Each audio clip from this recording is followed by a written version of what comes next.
obviously invited, so call me back. Okay, I love you. Bye.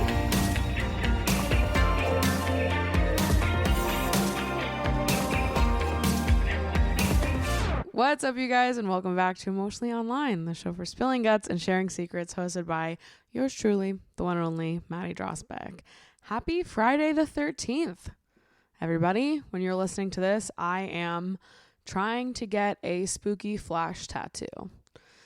I have never gotten a tattoo on Friday the 13th before, and I really want to. If you don't know, a lot of tattoo artists will do flash sheets on Friday the 13th, and they'll tattoo their little flash designs at a discounted price. Earlier this year, I went to try to get a flash tattoo, and I showed up right as the event started. It was like 10 a.m. and they were tattooing all day. I showed up right at 10 a.m. because I was like, oh, I live right here. I'll just walk over. I was already too late at 10 a.m. The whole day was booked up before they even hit the starting time. So I'm going to try to get there earlier this Friday the 13th, see if I can get a flash tattoo, because I just feel addicted to getting tattoos right now. I want to get my thigh tattoo so badly. I probably shouldn't, because it's going to be a lot of money, and I have already gotten a lot of tattoos this year, so I should probably wait. But it's on my mind. Just know I'm thinking about it. This past weekend, I went to the Ren Fair with my friends, which I've never been to a Ren Fair before. It was super fun. I love any excuse to dress up and speak in a British accent all day. You don't have to ask me twice, babe. Of course I will. Of course I will dress up and put on little elf ears and walk around and use a British accent. That sounds like a great day to me. So me and all my friends enjoyed the Ren Fair. It was really something. I got my tarot cards read at the Ren Fair. We walked down. There was a little alley street. It's definitely not a street, but I don't know what to call it. When you're in the Ren Fair village, it does feel like you're walking on streets. Anyways, there was a little street of just a bunch of tarot card readers, and I'm always down to get my tarot cards read. I've been particularly interested in that kind of stuff recently. I've always been interested in it, but I just feel very interested recently, probably because I find it very comforting and reassuring. And there's just been a lot going on this year for me emotionally. It's been a really good year, but it's been a big year of growth for me. I'll put it that way. And so I feel like there's been a lot of moments where I've just been I need reassurance that I'm on the right path, or that things are going well. I need a sign. I need something. And so I feel like there's just been moments where I've, I guess, been more interested in spirituality and tarot and astrology and whatever. I know some people are raising eyebrows at shit like that or whatever. I don't really care. It's fun for me and it makes me feel good. So I don't care if other people don't like it, because I do like it. So that's how I feel. So I went over to her and I sat down. She read my tarot and it made me so emotional. Yes, I did cry at the Ren Fair. As she was talking to me, it was a pretty long reading. She was thorough with it. I teared up twice while she was talking to me, but I sucked it back in because I was like, you're not going to cry right now in front of this stranger. So I sucked it back in, but I knew that I was going to cry the second I walked away from her. So the second I got up from the table and walked over to my friends, I started crying, and they were like, what did she say to you? And I was like, no, I'm not crying because it was bad. I'm just crying because she's right. I think it just overwhelmed me how accurate what she was saying was. She wasn't saying anything that I didn't already know. But what she was saying was the truth. And she also wasn't bullshitting or sugarcoating it and making it seem sweeter. She was the hard truths about life right now that I know already. She was repeating back to me. And I was like, damn, if I didn't already know that, that would probably suck to hear. But I do already know that. So it just feels almost comforting to me to have it affirmed and to hear someone be like, this is what it is. But the path you are taking and the way you're taking care of yourself and the patience and trust that you are exercising is truthful to you and you're on the right path, sort of thing. I don't know. And maybe that's just what I have been wanting to hear. This is, I feel a lot of just like, I feel very much that I'm taking life day by day a lot of the time recently. That's not a good or a bad thing, right? It's just, I feel like I'm always like, God damn, I don't really know what the right thing to do is here. I don't know the right way to express how I feel. I don't know the right way to say everything that I want to say. I don't know what to do. Sometimes I feel like I've been going through a lot of things for the first time recently. Maybe that's what it is. Where I just feel like a baby in some ways, where I'm like, I don't know how to fucking handle this. I don't know what the fuck I'm doing. I'm just trying my best. And so I feel like I'm taking life day by day and just figuring it out as I go. And I have been really patient and trusting with myself and with other people this year. And I feel that I've been doing a good job and just taking it day by day. But I have had a lot of moments where I've been like, can someone tell me that I'm doing this right? Can somebody tell me that I'm on the right path, that like what I'm doing right now is worth something, that I don't know. And I know we won't know all of this. I can't have all the answers, but that's why people turn to spiritual practices, to get answers for the things we can't possibly have answers for. I don't know what's going to happen in 6 months, in a year. I don't know how the story is going to end up when it's in the middle of being written. But sometimes I would just love if my future self, if some higher power, if the guardian angels, the people that have loved me, that have passed, that are watching over me, like if I could just have a sign from them that's like, yes, this is challenging and you are growing a lot in this period and you're doing a lot of things for the first time and you are showing up for yourself in a lot of brand new and confusing ways, but you're doing it, and what you are working on, what you are healing from, what you're growing through right now is like all going to be for the best if you just give it time. And yeah, a lot of what she said in the tarot reading just hit for me. It fucking hit. It made a lot of sense, and yeah, it felt good. I felt good. I don't know. I find stuff like that comforting. I know that not everyone likes it, and that's okay. Not everyone needs to like it.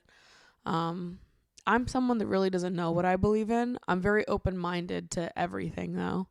So I don't feel judgmental of any kind of spiritual practices. I don't like organized religion, but spirituality is different to me. And I feel very open-minded about all of it.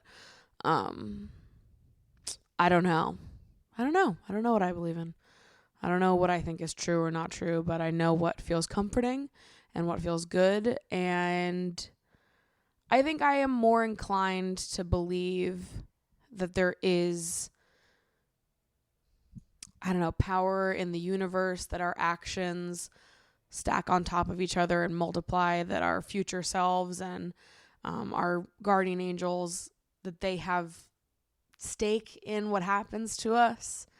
There have been moments in my life where I felt like I was getting a clear sign, and I feel like there's been a lot of moments in life over the last 3 months, 2-3 months for me, where there's just been like crazy shit happening. There's weird coincidences all the time where I'm like, what are the odds of that? It happens 24/7 too, where it feels like every single day there's something insane happening, and I'm like, how did that happen? What the fuck is going on? And it doesn't, I don't know, most of the time for me, those like when I'm having like a string of weird coincidences, especially when it's been going on for as long as it has, it feels like I'm being told to pay attention, or I'm being told to just like observe, sit, I'm on the right path. Like it just feels like a affirmation, like a thumbs up to me. So just like pay attention and be patient and know that I'm right where I'm meant to be. I have so much lube in my bedside drawer. I probably have a lifetime supply at this point. And honestly, good for me, because lube is such an important component to having great sex. And listen, I'm looking to have a lot of great sex in my life. Introducing Mochi Melt, the most delicious and beautifully designed lube to live right on your nightstand. They have 3 mouth-watering flavors: honeydew, strawberry, and watermelon, that will take you and your partner on a delicious adventure through every inch of each other's bodies. Obviously, I am a big supporter of using lube during sex or masturbation. Lube is just something that makes the experience so much more comfortable and overall more enjoyable, because it really does make sex so much more enjoyable. Feels so much better. So if you're looking to elevate your sexual experiences and try out some flavored lubricants, you can get 15% off with the code emotionallyonline at mochimelt.com. That's 15% off your order when you go to mochimelt.com and use code emotionallyonline. So that was really nice. I actually also got my aura read the day before, which this is interesting because I've gotten my aura read 4 times and it's always been years apart. It's been a while since I've done it. I did one it was like 2017, 2018, 2019, and then 2023 that I did it. And I went to go get my aura read for the 4th time. And I was saying to my friends, I was like, it's been a few years since I've gotten my aura read, so maybe it'll be different. But when I got my aura read in 2017, 2018, 2019, all of my photos looked insanely similar. I'm always like majority red, and then I'll maybe have some orange and some yellow. I think one year I had purple at the top, but it's always like majority red with like a hint of another color sometimes. The first time I did it, it was all red. The next year, it was like red with yellow on the right side of the photo, which is supposed to be like the 2 weeks that are coming. It's like it moves from past to future when you look at it left to right. So the left is like the past 2 weeks, and then the right side is the next 2 weeks, the future, what's coming up. And then the 3rd year was all red, and then I had a purple, like almost like halo above me. And then this year I'm all red with like a little hint of orange as well. I was thinking maybe it would be different because every time like I'll go with other people and I'll see they have like these beautiful, colorful auras, like all these different colors. I am just red. I'll look it up right now, but my understanding is that people with red auras is like it has mostly to do with passion and emotion, strength, drive, individuality. Like it's always been described to me as like I have a lot of passion and like a sort of lust for life that is unbreakable, which is exactly how I describe myself. So every time I've been told this, I've always been like, well, that's so fucking true. That's so fucking true because yeah, what the hell? Yeah, a red aura is often associated with strength, passion, and a zest for life. It reflects an individual who is highly energetic, assertive, and driven. People with red auras are often seen as natural-born leaders who possess an abundance of physical and mental vitality. Red, well-grounded, energetic, strong-willed. And then I guess the orange that I was seeing as well, somebody was saying that the orange is like a sexual and creative thing. Overall, an orange aura represents creativity and intense energy.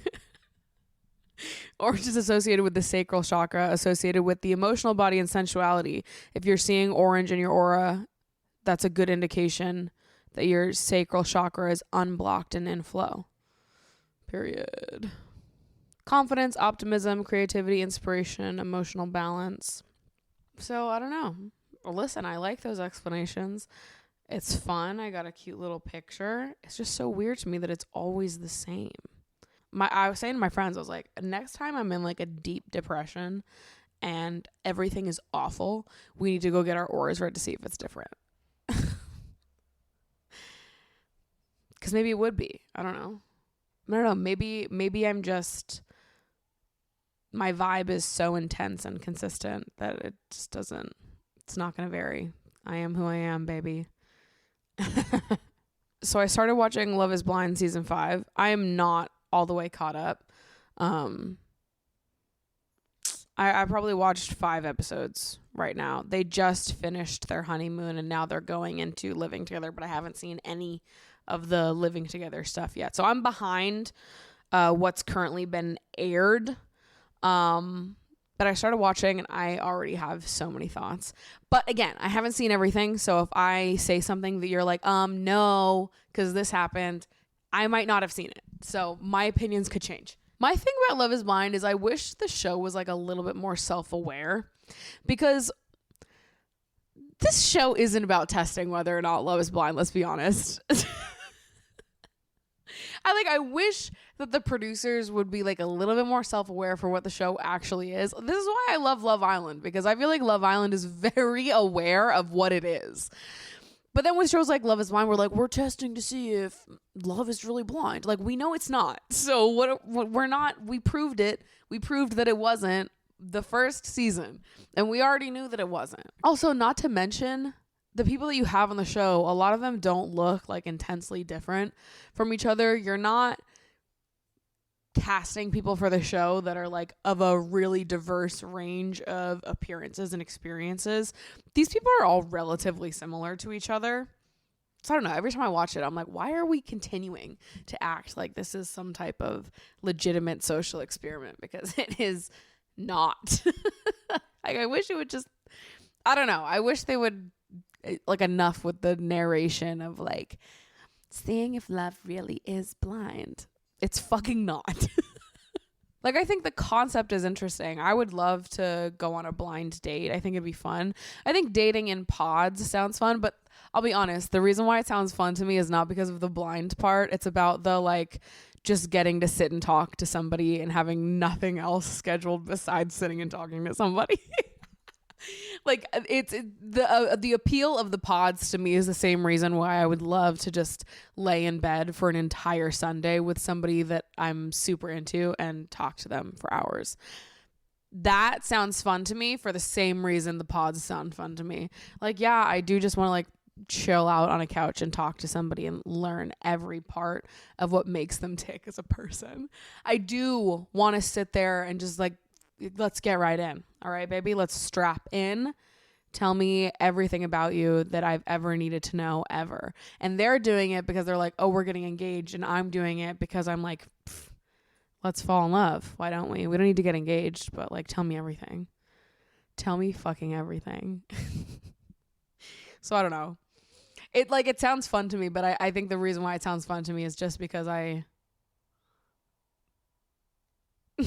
love a sleepover, and that's what the pods are, is it not? It's like they're just sitting in there like getting all cuddly on the couch being like, so tell me about your upbringing. It's not like, yeah, let's get into it, why don't we? Let's talk about your parents. What's going on? Like, that just sounds fun to me. It does. It always goes back to the sleepover vibes, doesn't it?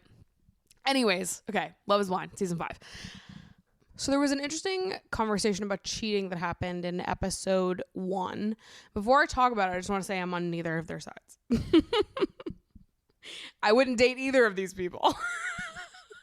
So the conversation topic comes up and Aaliyah admits that she had cheated in a previous relationship, and that previous relationship was only 2 years ago. Now, I believe that people can change and that people can make mistakes that they fully realize and grow from. I don't know that happens in 2 years' time. And also it would take, I don't know, personally, if I'm dating someone, if I go out with someone and I learn that they've cheated in a past relationship and it's recent, it's going to be like a hard no for me. If I learn that they've cheated in a past relationship and X amount of time has passed and they seem to have a good grasp on reflections, how they've grown from it, how they see it now, how they speak about it is really going to be like the biggest indicator to me if I feel comfortable being with them or not. Because I do believe that people can change, but I also believe that a lot of people don't change. So I'm willing to like hear someone out if they are the type of person that does change, but I also know that like a lot of people that do shit like that. Will never change. What was interesting was when Aaliyah had said that she cheated in a past relationship, Uche naturally had questions for her, as anyone would if they were in a past relationship. And I thought that Uche was making some pretty good points, to be honest, because right when he started asking questions, she was getting really defensive. And personally, it was a big red flag to me. The way that she was talking about it, it didn't seem like she had done a lot of reflection on what she had done. And also she admitted to never having told her partner that she cheated on him because she didn't want to hurt his feelings. And he was like, I don't think that you're doing that to preserve his feelings. I think you're doing it to preserve yours, because it would be hard for you to admit to doing that, which I agree. I think that when people don't tell their partners about cheating, it's more of like an ego thing and a preserving them thing than it is preserving their partner. That's just me. But I thought he was asking good questions and making good call outs, and she was being really defensive in a way that I was like, yeah, this is why I think 2 years is too recent for someone to have like fully reflected and to be able to take full responsibility for their actions and acknowledge their wrongdoings. Like I just feel like if you've cheated on someone and at any point in you talking about when you cheated, you turn blame on the person you cheated on, where you were like, I was unhappy too. Like, it was hard for me in this relationship too. If at any point you say that, get out. I don't care if that's like partially the truth. Cheating is never the answer to that. So I don't even know why that shit gets brought up. Like, a lot of people are unhappy in relationships and never cheat. So enough with that. I just feel like if you're gonna, I don't know. To me, I just feel like if you have cheated in the past and you've fully grown from it and acknowledged the hurt you caused and why it was wrong and all of that, you wouldn't defend any part of what you did. So I thought it was an interesting conversation because I was like, damn, these are a lot of red flags. Like, I don't like this conversation at all. I think there's a lot of defensiveness going on Aaliyah's side. And then fucking towards the end of the conversation, Uche was like, well, I've cheated too, but I was 19 years old and it was just a kiss, so it wasn't that bad. And I was like, whoa, so you get to alleviate yourself of any guilt or responsibility for what you did because you deem it as not that bad? Like, shut up. You suck too, Uche. Now you're both on my shit list. Like, I was like, towards the beginning of the conversation, I was like, damn, she's getting defensive and he's asking good questions. But then it comes out that he has also cheated. He's also a cheater, but he wants to like downplay and rank what he did as less, but he's gonna judge her even though he's done the same thing, but he's gonna give himself a pass and not her. I was just like, you're corny. What was that about? Yeah, I didn't like that at all. And I also just feel like if you've cheated in a previous relationship and you open up to a potential new partner about this fact, I don't think that you can really be surprised if they are like, this is a deal breaker, this is a no. Obviously, this specific scenario is different because he has also cheated before, so he doesn't really have a fucking leg to stand on. And also, I don't think that he gets to decide what is like bad cheating and what isn't. I think cheating is cheating and cheating is traumatic. And I don't think that like as a cheater, you're allowed to be like, oh, well, it was just a kiss. Because I'm sure it didn't fucking matter to the person that you cheated on if it was just a kiss or if it was more than that. Cheating is cheating. And it like is fucking awful and it hurts. And I don't really give a fuck what you think the differences are. I think bad is bad, and you don't get to like relieve yourself of that guilt by being like, oh, it could have been worse, because you still did it. And I think you just have to like own that and take full accountability for it. So I'm not saying that he deserves any grace here, because I don't think this is, I just think this is like a bad scenario. This is like, they're both bad here. But I think in general, when we're speaking, like if you're opening up to a new partner and they haven't cheated before and you have, and this is like a deal breaker for them, I think you have to accept that that can be a deal breaker for people, and that would be like an acceptable deal breaker for people. Like, I don't know. It's mostly a deal breaker for me too. If I learned that somebody that I'm with has cheated in a past relationship, that's going to give me like mega pause on the whole situation. If it's in recent years, it's 100% no for me. That is a deal breaker. If it is a lot of years in the past, and they can show clear growth and responsibility and acknowledgement for the pain and hurt they caused, and they've been to therapy and they've done the work, then I will consider looking past that. But it would take a special person. It would take a really emotionally aware and like mature person for me to even want to look past that. And I think a lot of people probably feel the way that I feel. I don't know. Some people don't give a fuck about cheating at all, which I don't really understand. And then there's other people that are like, it's 100% no. And if I've learned someone's cheated in a past relationship, I don't care if they've grown or not. I will never date someone who's cheated before, which I also think is a fair assessment, to be honest. I think learning somebody has cheated in the past is like a completely valid reason for not wanting to be with someone. And I think that if you have cheated, you have to accept that that is like part of the consequence of what you've done. I don't know. Some people go through life being like, well, everyone cheats. And it's like, well, no, we don't. But I don't know. Wild conversation though. And then the other thing that I wanted to comment on was JP.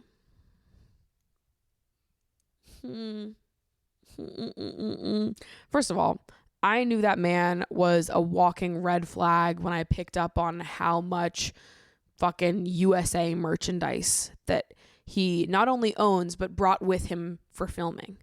So I assume that he has even more of it and that his home is full of it. And 2 episodes in, I knew who he voted for.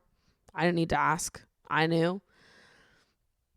Even the way that he spoke, I just knew. In some of his answers in the pods to Taylor, I was like, girl, do you not care? Because I know something about this guy. I don't think he's a good one.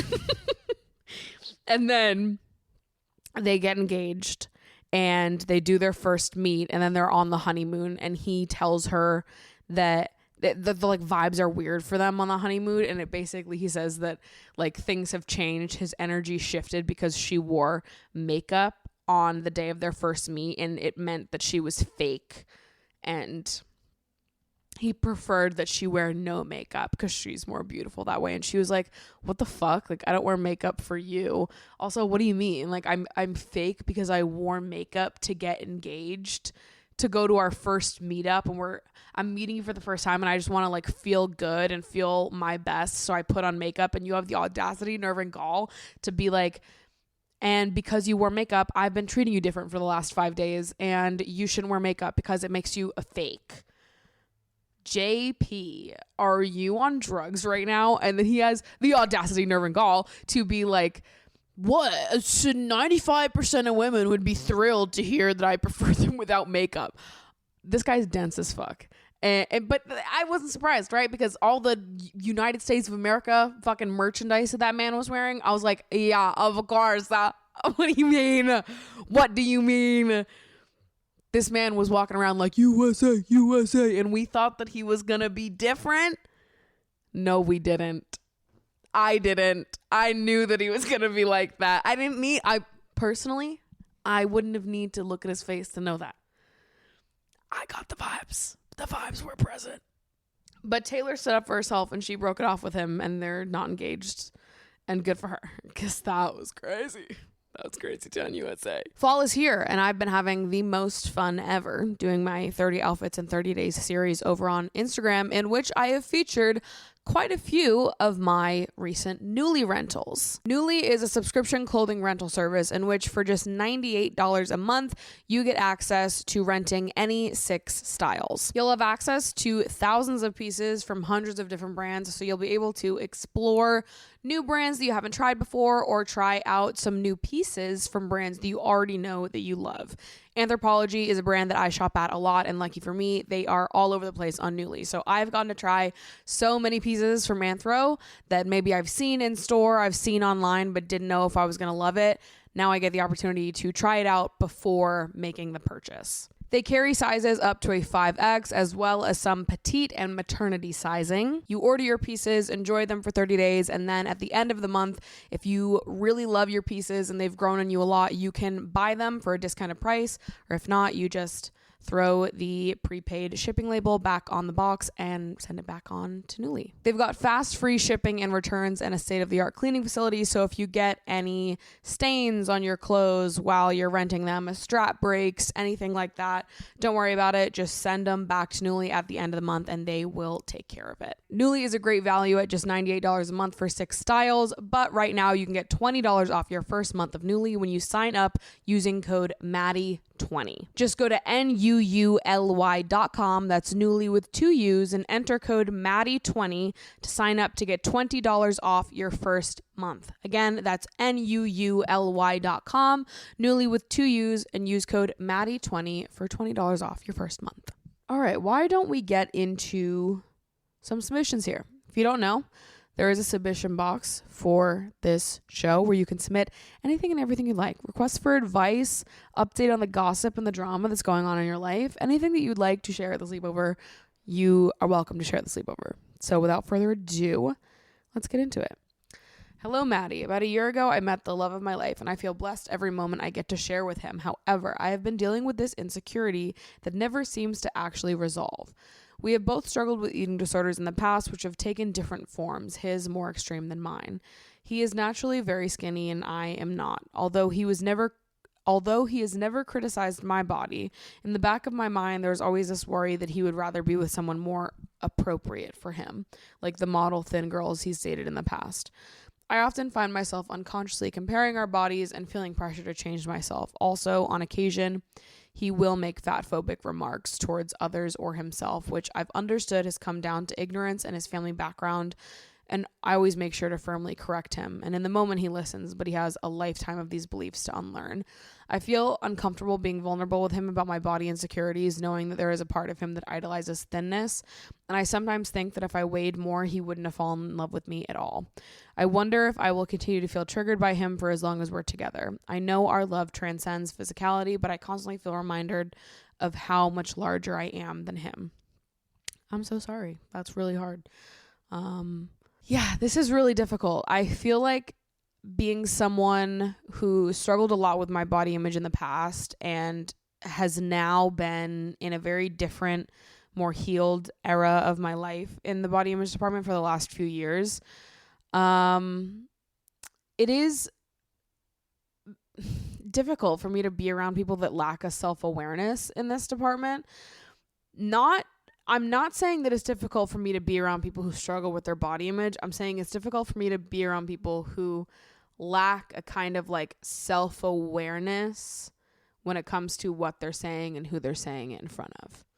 So I can talk to people and be supportive and be like a listening ear and a friend to people struggling with body image stuff, so long as they maintain that like self-awareness of what they're saying and who they're saying it to. So when it comes to like other fat people that struggle with body image, they can say literally fucking anything. Like there's no rules for what other fat people can or cannot say. Cause I just feel like if you're experiencing life in a fat body, living in a fat phobic society, you're going through life experiencing that, you can say whatever the fuck you want. So if it's another fat person talking to me about that kind of stuff, it's never going to bother me because I just feel like we've lived a similar experience. I see you, you see me, we get it. What I mean when I say people that lack a kind of self-awareness is like when somebody who has never lived life in a fat body and is like a size 2 will look at someone like me and be like, I feel so fat and ugly today. And they'll look to me for comfort in that moment. And I'm like, I'm not the one for that. You picked the wrong girl to ask for comfort and say some dumb shit like that. Like I am so over people that talk about their body image issues in a way that harms other people. I think it is sincerely so easy so easy. And this is why I have a low tolerance policy for it. It's so easy to talk about your insecurities and what's going on with your body, having a bad body image day, not feeling confident in your clothes, feeling like you don't want to go outside because you just don't feel good in yourself. There's a lot of ways to talk about that without ever saying something fat phobic. So when people use fat phobic language when they talk about their insecurities and they're not fat themselves, I have a very low tolerance policy for that, and I do find it very hard to be around people like that, which is why I'm not close with people like that, because I know that that's not something that I can personally be around. I can't stand to be around people who don't understand and don't seem able to acknowledge what a different life they have lived in a small body than those of us in larger bodies.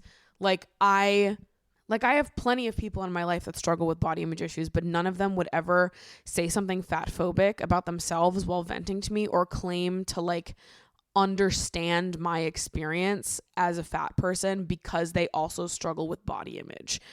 And so I think it feels crucial for me to be with someone that understands me on that level, not that I need to be with another fat person who like fully understands the experience, but at the very least that I'm with someone that understands why they shouldn't use language like that, why they shouldn't speak about their bodies using fat phobic language when they're not fucking fat. So this is really difficult, and I'm not saying that you have to feel the way that I feel by any means. I think this would be a deal breaker for me personally. And that's because I am at a certain place in my healing journey with myself at this point. And I know what I can and can't be around. And people who lack a certain self-awareness when it comes to communicating their body image issues is something I absolutely cannot be around. In a relationship, in a partnership, I want to be with someone that makes me feel like totally loved and understood, heavy emphasis on understood. And I don't know that I can feel that way with someone that is so entrenched in idolizing thinness. I think fat liberation and body positivity is like central to my being. It's a big part of my value system. I don't feel like I could feel truly understood and loved by someone who did things like that, because that to me tells me that you don't understand. You've never tried to understand my experience in my body image journey. You're just so consumed with your own body image journey and how you feel that you're unable to see how the words you use matter and how they could impact someone that you love. And also I just don't want to date someone that sees bodies in that way, that idolizes thinness, that sees, I don't know, it would just really bother me because that's not how I see it. And I think I've long said that you can struggle with your body and have bad body image and not be fat phobic. You can talk about how you're having a bad body image day, how you're struggling. You can talk through how you learned what you did about your body image, how you got to where you are now, and open up to the people in your life, to your partner, as you should. You can do all of that without ever using fat phobic language. I think the words that we use matters, and self-awareness is a trait that I really value in a partner, particularly in this category, right? It's not that I need a partner that's completely healed or that doesn't struggle with their bodies. Obviously, that is not a standard of mine that I have, but I need someone that has a certain level of self-awareness and that also holds the same core values as me when it comes to like the hierarchy of bodies and body image and what we should value: fat liberation, body positivity, body acceptance. I need someone that has those same values as me in order to feel comfortable. I just don't think that I could truly feel safe and supported and loved in a relationship with someone that didn't believe those same things as me. It's just like so core to my identity that it feels like it just can't be any other way. I'm too far in my healing journey. I'm too far away from the version of myself that struggled with eating disorder behaviors and shit like that for me to be around someone that brings me back to that, or that like puts my recovery at risk, you know? But I will say, and this is probably obvious to other fat people, but maybe not as obvious to people that aren't fat, but what I'm saying right now doesn't apply to other fat people. This is why I like dating other fat people, honestly, because I just feel like there's a mutual understanding there, and I just feel a lot more at ease with people who share that same understanding, and it's a lot easier for me to be with someone who struggles with their body image and they're also fat than the other way around, because there's just like a mutual self-awareness when we have the shared experience. So personally, this would be really hard for me. I can't tell you where this falls on your importance scale. To me, this is really high on my personal importance scale. I couldn't be with someone that I couldn't rely on and confide in and feel really safe with in this specific department, because this is like the center point of everything I've struggled with in my life. It comes back to this. So I need to be with someone who values the same things that I do. And that's just it for me. Hello, Maddie. I feel like I should learn how to give less of a fuck. By that, I don't mean to become a mean asshole who doesn't care about other people, but just to be able to emotionally differentiate what and whose opinions are important to me. Right now, I feel like I care about everything and everyone and their mother's opinion of anything, which is really unhealthy and quite frankly depressing. You seem to have learned the art of being very sensitive and caring while simultaneously not letting other people's opinions bring you down. Do you have any tips or mantras or anything to share within this subject? I'm already in therapy, but I feel like I have so much stuff to work through that will take an eternity to learn to be confident. That's why I'm coming to my favorite sensitive girl on the internet for advice. You know, I really appreciate that you think that I have mastered the balance here, because I don't know if I have. I think I've gotten a lot better. I'll give myself some credit because I have done a lot of emotional work in this department, but I'm by no means someone that doesn't care what other people think of me. I definitely do. It manifests in different ways, I'll say. Like, I think I'm getting better at differentiating whose opinions I should take into account and whose I shouldn't, but I still struggle a lot with caring what people think and like the people pleasing side of things. Always saying yes to people, feeling bad saying no to people, always feeling like I need to, I don't know, just do the most for everyone always, and feeling bad when I don't. That is something I absolutely still struggle with to an intense degree. And I think that connects here, though. That's maybe a part of me that the internet doesn't see, but that's still something that I know that I do, that I struggle with all the fucking time. I think I've gotten a lot better at differentiating like whose opinions I need to take seriously and whose I don't, because this is like part of the reason why I started therapy in the first place, was because I was feeling really overwhelmed reading so much content about myself online, good and bad, like seeing so many people respond to my content and react to me. I just needed to be in therapy, because I don't think any human being should be subjected to like that many people's reactions to you, good or bad. And so I feel like through therapy, I've learned a lot about trusting my own opinion of myself and putting more stock into the opinions of people that actually fucking know me. So I'm always going to trust the opinions of like my family, my therapist, and my best friends over random strangers on the internet. Like if some stranger on the internet writes a 6-paragraph essay on how I'm the most annoying person ever and I've changed and I'm whatever, this, that, and the third.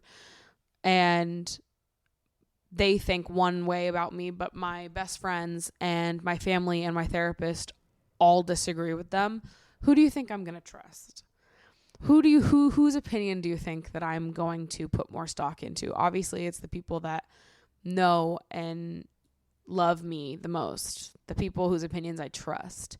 And no, obviously not everyone is in the position that I'm in where you're reading hate comments or comments from strangers who literally don't know you. Sometimes it's just like within the people in your life, whose opinions do you want to put the most stock in? Who do you trust to have your best interest at heart? Because I think that like even, people aren't perfect. And sometimes maybe in newer friendships or a friendship with somebody who maybe is not that great of a friend, maybe when you ask for advice, the advice they give you is more based in what they want you to do versus what you should do. Or, sometimes people say things that are more colored by their own experiences and their own feelings than they are like necessarily having your best interest at heart. Like, for example, my best friend, Ashley, is someone who I always trust to give me a completely honest and fair opinion. If I needed to be criticized, I trust that Ashley would do that for me, and she'd do it in a way that was kind and loving and with my best interest at heart. Ashley is someone that I trust really loves me, who sees all of me, who understands me on such like Ashley and I it's different with her. Everything is different with her. That is my best fucking friend. She understands me in a way that nobody else on earth understands me. So if she's telling me something, I trust that she's saying it with all the love in the world, that she's being honest with me, that she's being truthful with me, and that like she would never do or say something to intentionally hurt me. I just trust the fuck out of her. And so she's someone whose opinion I really care about and whose opinion I really trust. And obviously there's years and years of friendship to back this up, why I feel this way, why I feel so safe with her, why I trust her. So if someone that's known me for 6 months hits me with some type of criticism that I think is a little unfair, and I say to Ashley, someone said this to me and this feels a little unfair, and I trust Ashley in that moment to not bullshit me. I trust her to be able to look at me and say, no, Maddie, you're actually in the wrong here if I'm in the wrong. Or for her to say, don't fucking worry about it. I see you. I know you. This doesn't apply. I think I've just gotten better at being able to spot out when someone's opinions of me or criticisms of me are more colored by their own experiences or their own biases more than they are the truth.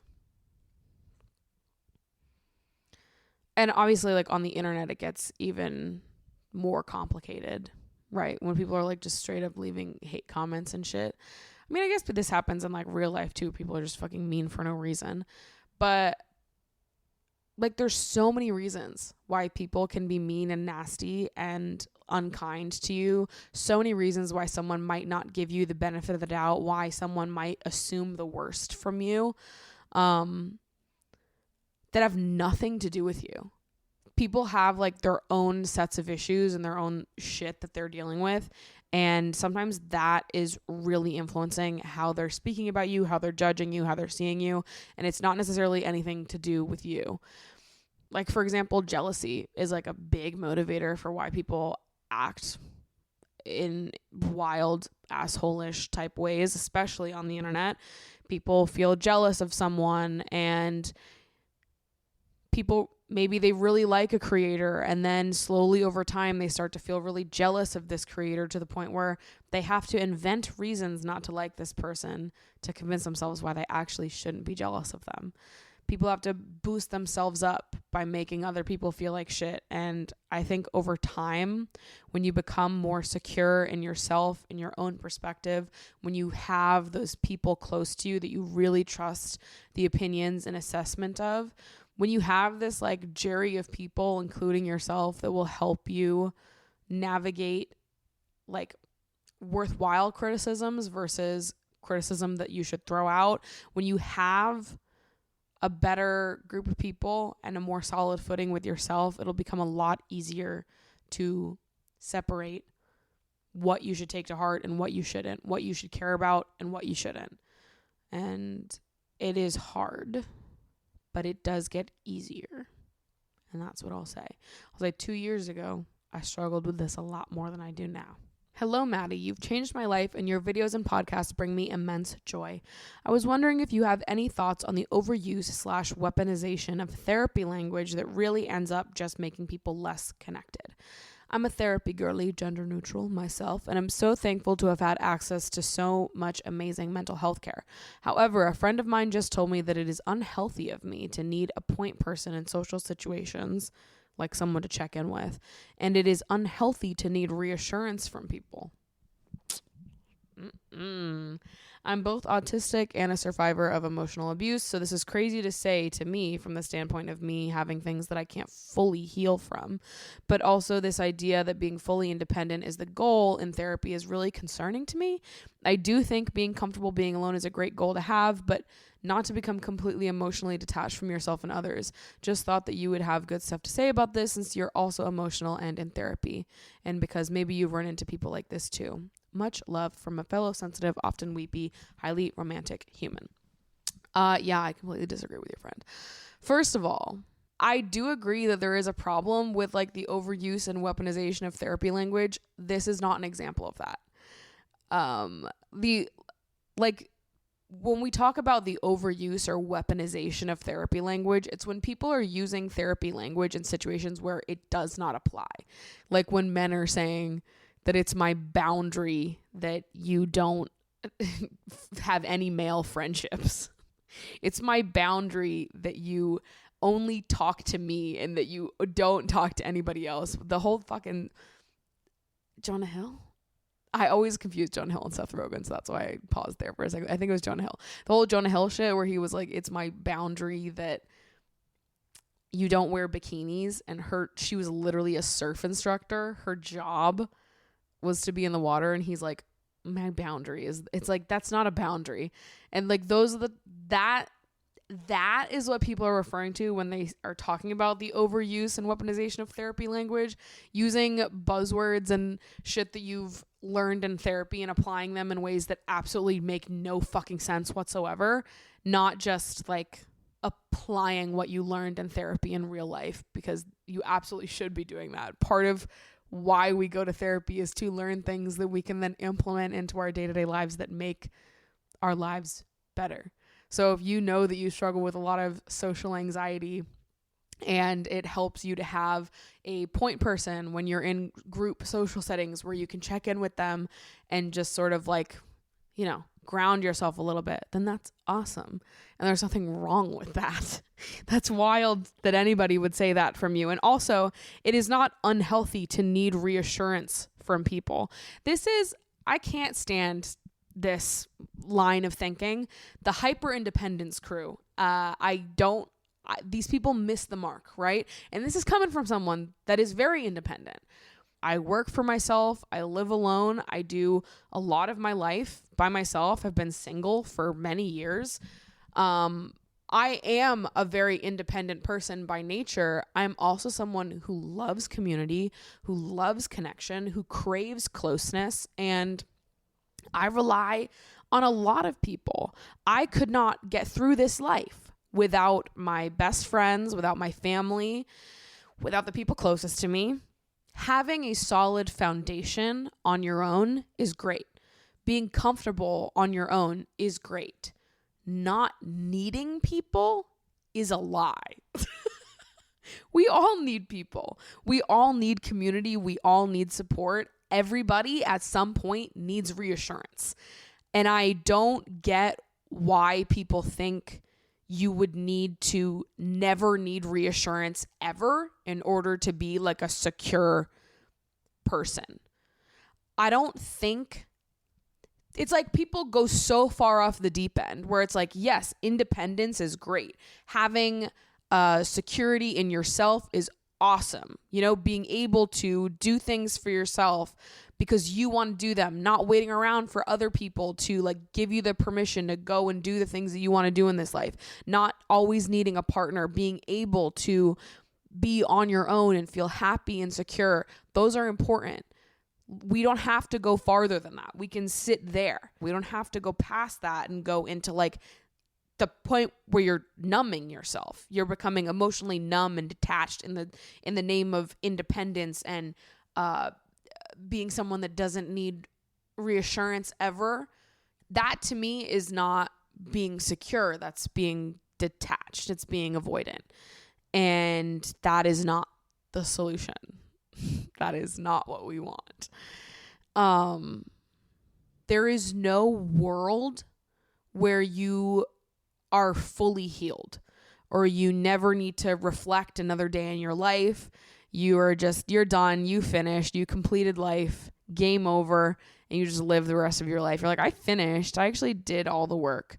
I actually already finished my homework. So like, it's just, you're lying if you say shit like that, because that's not how it works. And we are complicated people who need community and support and love and reassurance. And these are very normal things to need as a person.